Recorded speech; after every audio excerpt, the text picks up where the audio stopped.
Hello again. My name is Dr. Reggie Vanderveen. I'm a transitions consultant with Henry Schein Professional Practice Transitions. Thank you for viewing this video today, and I also like to thank the Michigan Dental Association. Another wonderful member benefit that you have by being a member of the MDA. So thank you very much for allowing me to be here. What we'll be talking about today are the steps that are necessary when you're buying an existing practice. But before we get into the actual steps, let's talk a little bit about why you would want to even buy a dental practice that's up and running in the first place. And the biggest number one reason as to why you want to go ahead and purchase an existing practice is to have access to a wonderful patient base. That's the number one reason, because when we really look at it, most of our graduates of dental schools these days are facing a crushing amount of debt, and that debt load has to be serviced properly, and the best way to do that in most instances is to find a practice that has a solid patient base. The other thing that you get when you buy an existing practice is the immediate endorsement of the practicing dentist. So the transfer of that patient base, that goodwill if you will, goes ahead and gets transferred to you right away so that you can go ahead and get that jump start on the career that you so desperately need. The other things of the advantages to buying an existing practice, 80% of those new patients that are going to come out of that practice are going to be generated by that existing patient base. Let me just look here and a couple other notes here that I need to mention before we get into the actual steps. You're going to get a competent and trained staff. You're not going to have any issues at all as far as trying to bring in a brand new staff, train them all, and do the things that are necessary to become a successful practitioner. That base is right there. You're going to find business systems that are in place so that you don't have to recreate the wheel. If you've got a successful practice in place, with those patients comes the business systems that are necessary to become a good businesswoman or businessman in the state of Michigan. The other thing that you have to understand is the fact that location is probably the most important thing when it comes to a practice. Rather than hanging up your shingle and starting on your own, if you've got a location where patients are comfortable coming into, you can't put a price tag on that an awful lot, but we'll get to that in a minute. One of the other reasons that people choose a location is because where their family is. So that's a big question that you have to ask yourself before you go ahead and decide on a location or a practice. You have to find out whether or not that's the right area for you to bring up your family.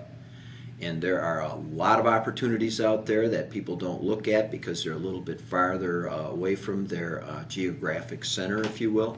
But if you're willing to drive a little bit and maybe look at a rural practice as opposed to one that's based in an urban area, you just have to look at those things because, quite frankly, there are some extremely successful practices out there that are going to make you an extremely successful businessman or businesswoman when it really comes down to practicing dentistry. And there are a couple other approaches that you might want to consider too before you choose a location. One of the things that we suggest that recent graduates do is look at the dentists that are practicing in the locale that you're interested in going into and contacting them. There's nothing wrong with that. In fact, we really encourage that. Do your due diligence and find out what kind of practitioners are around the geographic area in which you want to settle. The other thing that you can do is consult with the dental supply houses, or you can look to someone that's a transitions consultant or talk to a broker that has practices listed in the area in which you want to settle. One of the other preliminary steps that you have to consider making is choosing your advisors. There are transitions consultants out there that you can pick from. There are brokers that have practices listed. That's sometimes the best way to go about finding the proper practice for you. And there are some brokers out there, most of them as a matter of fact, have a thing called dual agency. They'll represent both the buyer and the seller. It's not quite like buying a house sometimes, where you'll have a buying agent and a selling agent, and they'll try to work together to sell the house. Many times what you'll find is that there's a transitions consultant or a broker out there that can represent both sides. It's not like buying a house, but it is sort of like buying a house. You can do your due diligence with an independent third party if you choose the right individuals. You also have to look at picking up the services of an attorney, because most of the contracts are going to be out of your wheelhouse, your comfort zone, as far as trying to figure out whether or not those contracts make sense to you. So we suggest that you get an attorney involved in the process, not right at the beginning usually, because that's not necessary, but when you get down to looking at some of the contracts and a lot of the paperwork that needs to be looked at, you need to have competent help to review, not so much rewrite or try to redo and restructure the deal for you, but you need someone to look at those things independently so that you know what's going on. You'll also have to have a CPA or an accountant to help you out a little bit to make sure that you can get through all the information that you're going to have about a practice. So if you have a CPA or some sort of accountant that has a background in healthcare and specifically in dentistry, that's also another advisor that you might want to seek help with.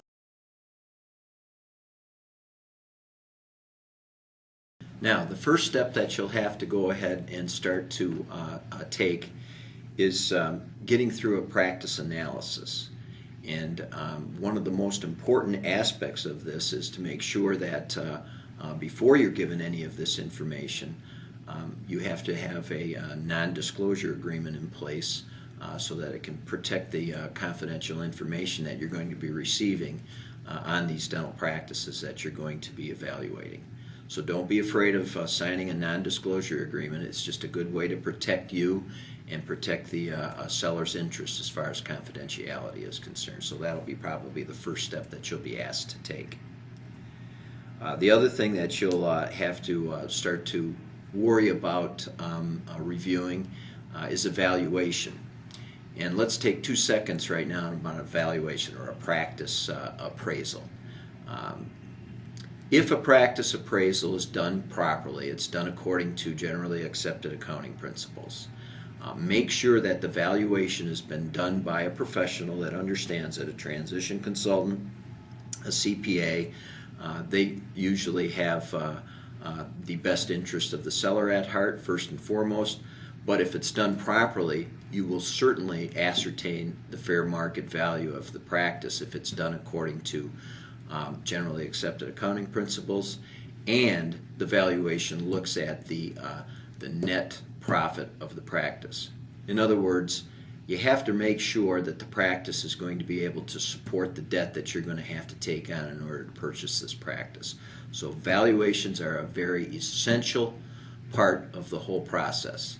And if you've ever seen advertisements for people trying to sell their practices, brokers sometimes say they give valuations away for free. Sometimes a free valuation probably isn't going to be in your best interest, the buyer. So make sure that it's done properly and trust the individuals that go ahead and do it. Make sure that you can trust them so that the valuation is truly a fair market value of what the practice is. Another part of that initial step process of looking at an appraisal is to find out whether or not the retiring dentist needs to stay on in order to protect that investment that you're going to be making. There are an awful lot of sales because of the facilities that are involved. There are a lot of sales where it's called a walk-away type of purchase. That's where the retiring dentist doesn't stay on.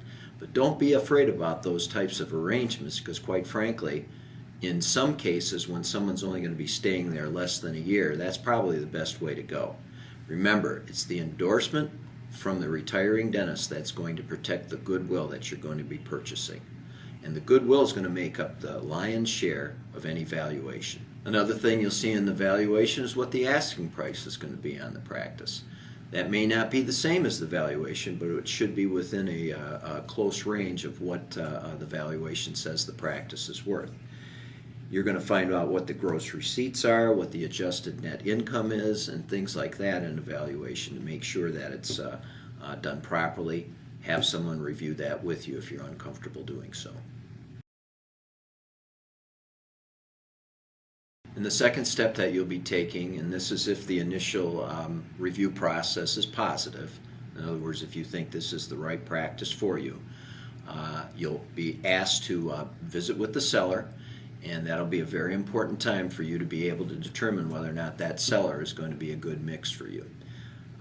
The chance for you to be able to visit right on site depends on the confidentiality of the situation, but hopefully you'll be able to get into the practice and see what's going on. You might not be able to do that with staff around, and certainly might not be able to do that with patients present, but you should be able to get in there if you feel as though your initial process is working well with that dentist, so that you can take the final steps that are necessary in purchasing a practice. After you've had a chance to confirm the initial positive influence that this practice has had on you, then you can get in there and dig a little deeper and find out what some of the weaknesses are. That will help you out in the whole due diligence process as you go through this thing. The other thing that you're going to find out is that the biggest number in any practice sometimes isn't so much what the purchase price is, but what the active patient count is concerned with. So in other words, that active patient count, you have to be really concerned about making sure that it's true. You're going to go into practices and you're going to see great big huge walls full of charts, but you're going to have to figure out how many of those patient charts are actually indicative of active patients. And by an active patient, what we do is try to define that as a patient who's been seen at least one time in an 18-month period of time.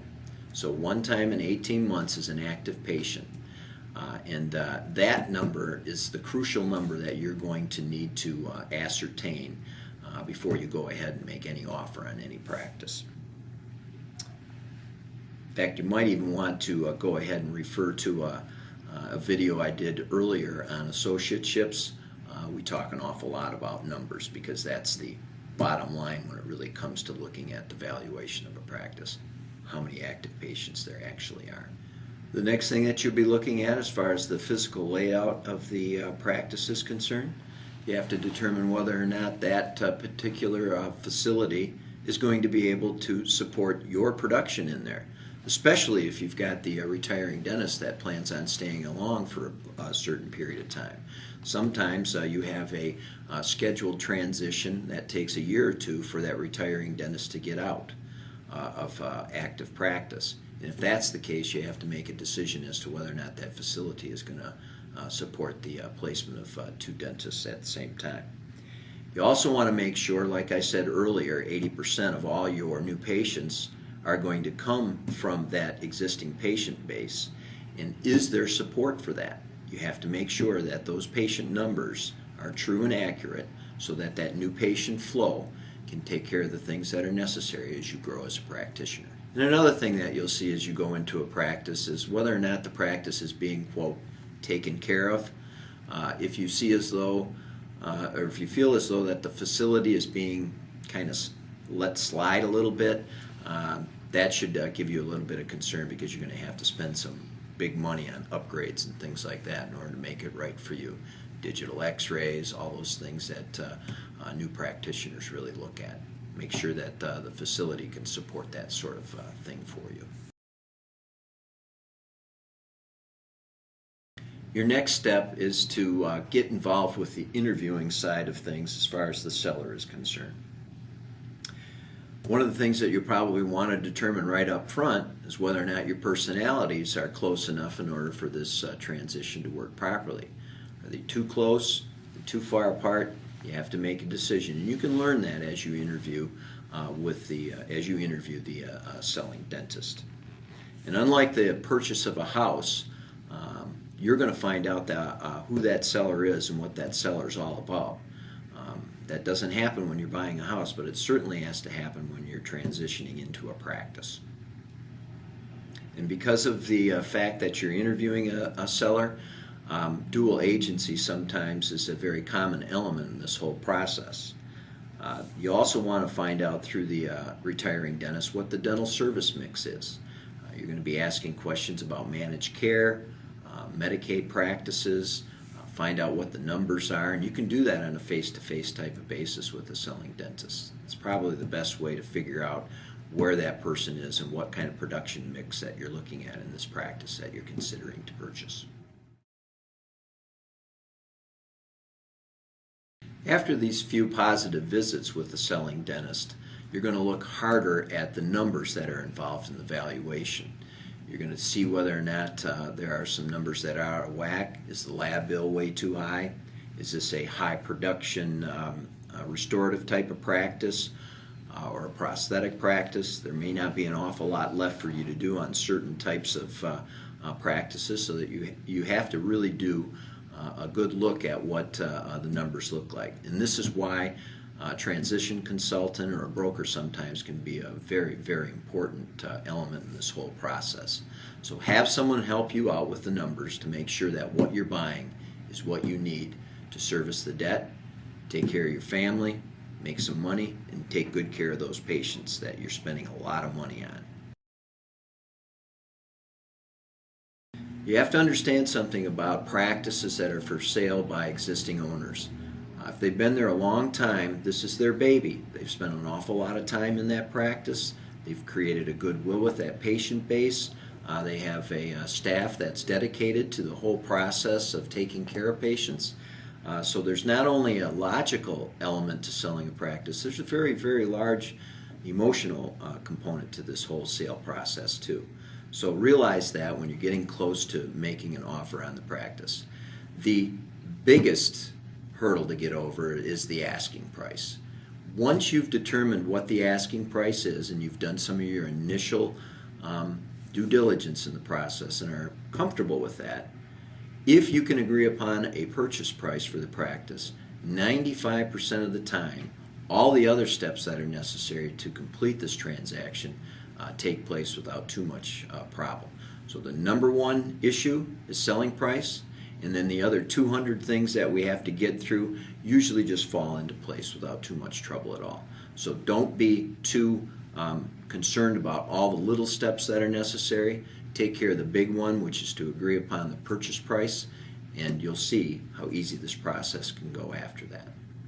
An offer on a dental practice is made through a formal instrument called an offer to purchase. That sets the purchase price of the practice, and there are additional provisions within that offer to purchase that allow you to continue your due diligence of the practice, and it also allows you a chance to be able to have enough time to get financing for this practice. The other thing that you're going to notice is that in an offer to purchase that there's going to be a reference to the two parties, the seller and the buyer, to work towards a practice purchase agreement. That's the larger step that has to be taken in this whole process, and that is to determine a practice purchase agreement. And that has all the things that are necessary for a transition to occur. The next step, once an offer to purchase has been made and accepted, we have to get financing for that practice. And I'm going to go ahead and just read a few of the things that are necessary for us to be able to get financing when you're looking at a practice. For the buyer, most lenders will require the last 2 years' tax returns, your licenses, your driver's license, your dental license, your DEA number, things like that, and you're going to have to go ahead and complete an application with your lender. Unless you've got private financing for this thing, that's a necessary thing that you have to go through. For the seller, most lenders will require a valuation that we talked about. And banks are very good at looking at valuations to make sure that they're done according to generally accepted accounting principles. They need that in order for them to be able to feel secure in giving you a sizable amount of money to purchase this practice. They'll also ask for the tax returns on the practice and on the if it's a sole proprietor, and they'll also ask for the corporate tax returns too. We'll need profit and loss statements from the seller, and we'll also have to have a business plan or a pro forma. Some banks don't need this as much if they feel as though that all the information they've gotten out of a decently done valuation gives them enough comfort level for them to be able to provide the loan that you'll need. One of the hidden benefits of dealing with an outside lending institution is that they're like an extra set of eyes to look at some of the things that you're looking at as far as whether or not that practice is worth what you're paying. Some sales are seller financed, and you lose that independent third party looking at it if you're not using a lending institution. So you're going to have to conduct a little bit more due diligence on that process if the seller's actually holding the note. And if you are using a lending institutions, before they can go ahead and give the money for the practice purchase, they can uncover some hidden liens that you wouldn't normally see if you're going to have a seller finance type of transition.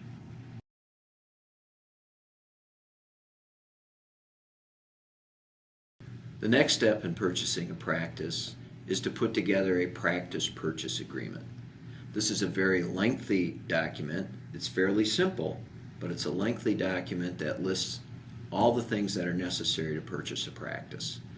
One of the biggest parts of that is the warranties and responsibilities of each party, and that's a long and lengthy aspect of the practice purchase agreement, but it's a necessary one if a lending institution is getting involved in it.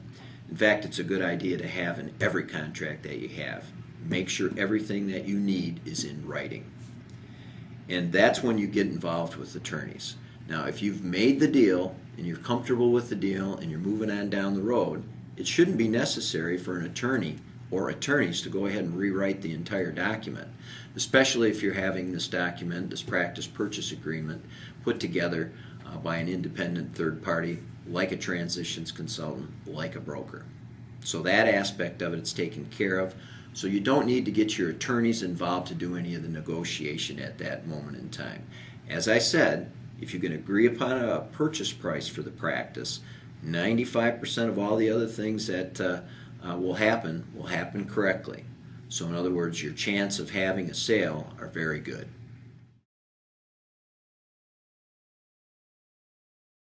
And one of the final steps that you'll be making in a practice purchase are taking care of all the remaining details. And I can't go into each one of them right here because there are literally dozens and dozens and dozens of them. But let me just go ahead and list just a few just so that you know what the whole process is about. First thing that you'll have to be determining is whether or not you need a lease. Most lending institutions will not give you a loan unless you have a lease in place that is equal to or longer than what the terms are on the note. The next thing that you'll need is to get all the insurances that are necessary by lenders. And this is just common sense stuff that we should be doing anyway. You have to have disability insurance, you have to have your malpractice insurance, you'll have to have your property and casualty insurances all in place. Those are some of the things that are necessary. If you're going to be a corporate entity, you'll need to have a tax ID number, or if you're a sole proprietor, all you need is your Social Security number. You'll need a business checking account. You're going to have to transfer all the insurances that you have contracts with the existing dentist. In other words, you'll need a contract with Delta, Blue Cross Blue Shield, Medicaid, and those types of things. You're going to have to formulate a patient letter. Remember, the endorsement by the doctor that's selling the practice to you is one of the most important aspects of protecting the goodwill of this practice.